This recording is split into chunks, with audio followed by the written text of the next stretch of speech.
Hi Year 7s, welcome back to our read-along of 2 Weeks with the Queen. 2 Weeks with the Queen. We are up to Chapter 8. 3 days later, he was still waiting.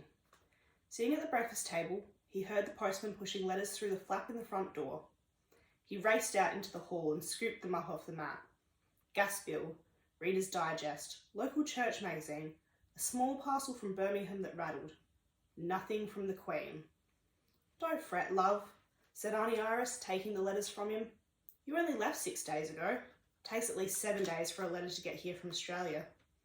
"Don't talk to me about 7 days, muttered Uncle Bob from behind his newspaper. "What about that Christmas card?" "Come by Israel." Auntie Iris gave Colin a little hug. "Feeling a bit homesick, are you, pet? Give Mum and Dad a quick ring. Go on, we don't mind, just the once." "No, it's okay, I'm fine," said Colin. "Thanks anyway." Part of him wanted to, desperately. But the other part didn't, not till he could tell them to whack the linseed oil on Luke's cricket bat. He was coming home with the best doctor in the world. Why hadn't the Queen replied? She must have a writing pad. She must have to answer letters all the time. Colin had a sudden vision of the front door at Buckingham Palace, letters pouring in through the flap and piling up in great mountains all down the hall, with a queue of postmen outside waiting to push sacks full more in. Of course, what a deal he'd been. He'd have to see her in person. Auntie Iris and Uncle Bob were putting their coats on for work. "Alistair," called Auntie Iris, those kelp tablets have come and they're on the bench in the kitchen. Take 2 every hour with water. And if you go into the garden, wrap up. And no climbing. And I don't want you out near that traffic. Bye." The front door closed. Colin looked at the marmalade jar in front of him on the table. "By royal appointment to Her Majesty the Queen." What did he have to do to get in to see her? Become a marmalade manufacturer? "Colin," said Alistair. For 3 days he'd been stuck in the house with Alistair, who wasn't allowed to do anything even remotely interesting in case he hurt himself. Even though the doctor had said that not only was Alistair not sickening for anything, he was the healthiest 13-year-old he'd ever seen, apart from the dandruff. 3 days of questions about Australia. "Have you really ridden a trail bike?" asked Alistair. "Or were you just pulling my leg?" "Yamaha 250, said Colin. "Twin exhaust, cross-country gear ratios."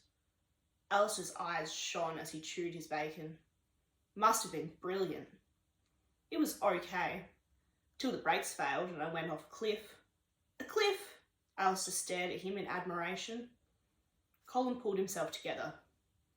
This was what it had been like for 3 days, him exaggerating, and Alistair wide-eyed with admiration, and him exaggerating even more. It had gone on long enough. He looked at Alistair. "Want to help me save Luke's life?" Alistair stared back, suddenly alarmed. "What do you mean?" he stammered. "I'm not allowed to give blood. Mum won't let me." Colin told him about the Queen and how he'd been trying to get to see her. Alistair's eyes bulged. Then Colin told him what he decided to do now. If Auntie Iris had been there, she would have told Alistair to put his eyes back into his head. "What's all this got to do with me?" croaked Alistair. "Simple," said Colin. "I need someone to give me a leg up." Buying the rope was simple enough once Colin had persuaded Alistair that it was okay to go to the shops. "Mum doesn't like me going," said Alistair, hanging around the front gate. "What?"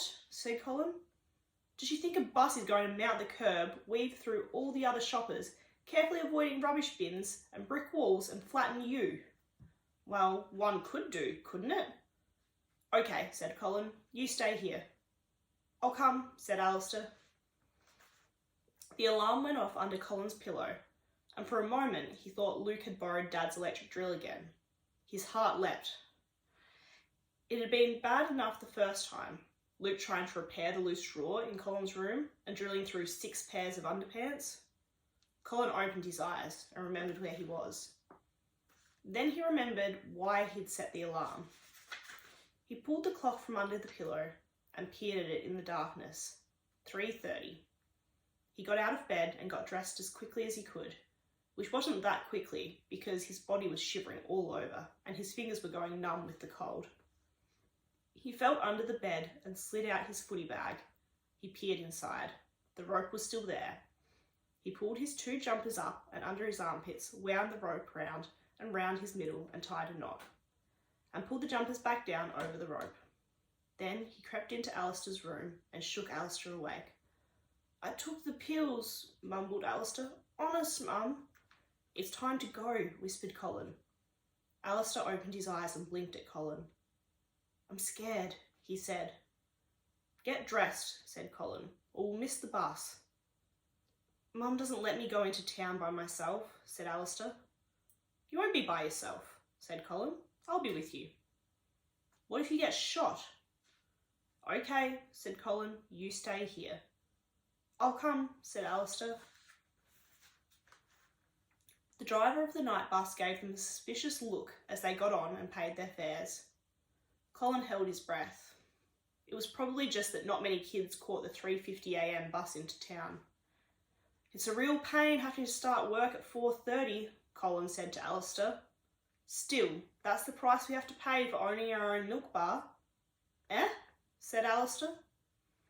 The driver handed over the tickets and they hurried upstairs and sat at the back.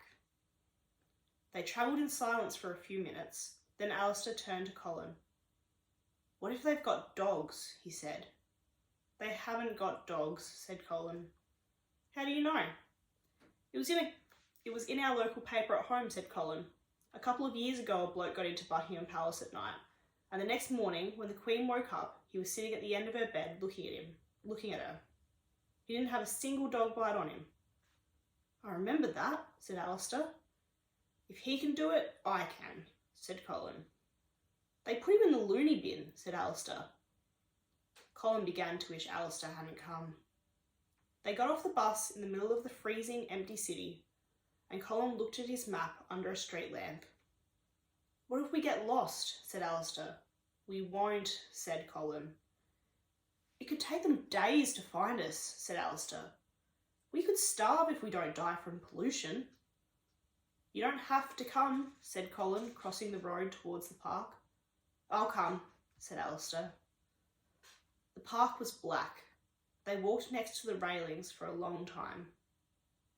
"What if she wakes up and sees you sitting there and gets such a fright she wets the bed?" said Alistair suddenly. "Do you know how many years in jail you'd get for making the Queen wet the bed?" Colin sighed. "I'm not going to break into her bedroom, Dumbo," he said. "I'll wait in one of the toilets.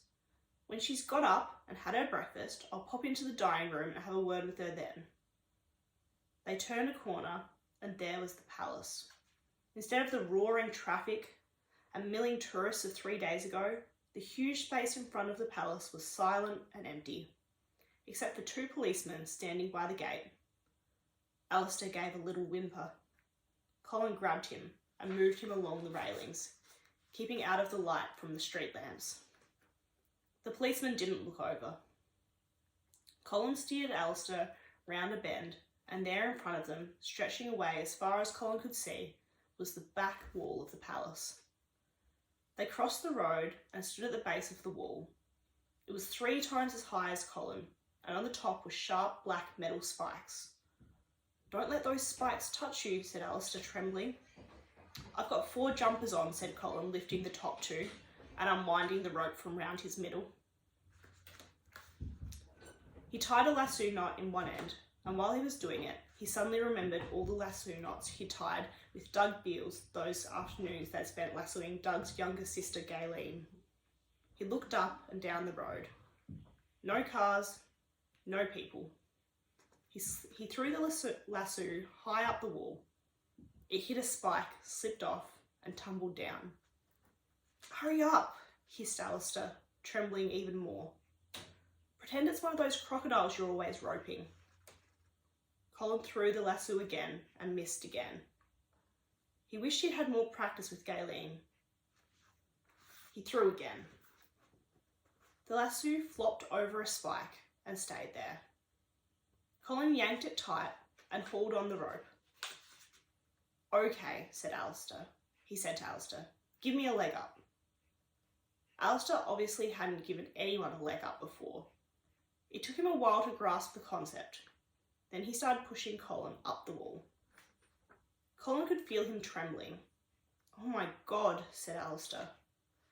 "Here we go," thought Colin. This is where he panics and we're history. "Oh my God," said Alistair again. Colin glanced down at him, expecting to see a face white with panic.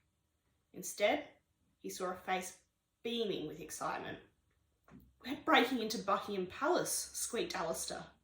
"Brilliant!" He gave Colin an extra big heave, and Colin started to climb upwards, hand over hand on the rope, soles of his feet flat against the wall. "Sodding brill," piped up Alistair from below. Colin didn't feel brill. Fears started ballooning up inside him. What if after the bloke had broken into her bedroom they'd got the dogs? Or mines? Or a moat with sharks? Or run electricity through the spikes? The rope was cutting his hands and his back was nearly breaking, but he didn't stop. Because stronger than all the fear was the vision of him getting off the plane in Sydney with the world's best doctor and the look on Mum and Dad's faces. He climbed on, practicing in his mind what he was going to say to the Queen. "Sorry to barge in like this, Your Majesty." He climbed on until he was dazzled by a white and searing light. Colin knew Uncle Bob and Auntie Iris would chuck a mental, and they did. They controlled themselves while the police lectured them on the sins of letting kids out at 3:30 at night and pointed out repeatedly to them how lucky everyone was that no one was being charged this time. But when the police had gone, they really let rip. "This is the thanks we get," yelled Auntie Iris, "for taking you into our home to give your mother and father a chance to cope with things." "Alistair, stop snivelling." "We're in the computer now," roared Uncle Bob. "This whole family in the police computer. Alistair, use your hanky." "You could both have been killed," yelled Auntie Iris. "Especially you, Alistair. Well, that's it. You're both staying in the house from now on. I'll be locking the doors when I go to work, and they'll stay locked till I get back." "That won't stop me," yelled Colin. "The Queen will get to my letter eventually. Then she'll come round here with a tank and bash the door down." "No, she flippin' won't," roared Uncle Bob. "You're right," thought Colin. "She won't." Afterwards, when the shouting had stopped and Colin was lying on his bed, he was surprised to see Uncle Bob's face appear round the door. "Forget the Queen," said Uncle Bob. "The likes of her hasn't got time for the likes of us. In this world, ordinary people have to solve their own problems." "I was just thinking that," said Colin. And that is chapter 8.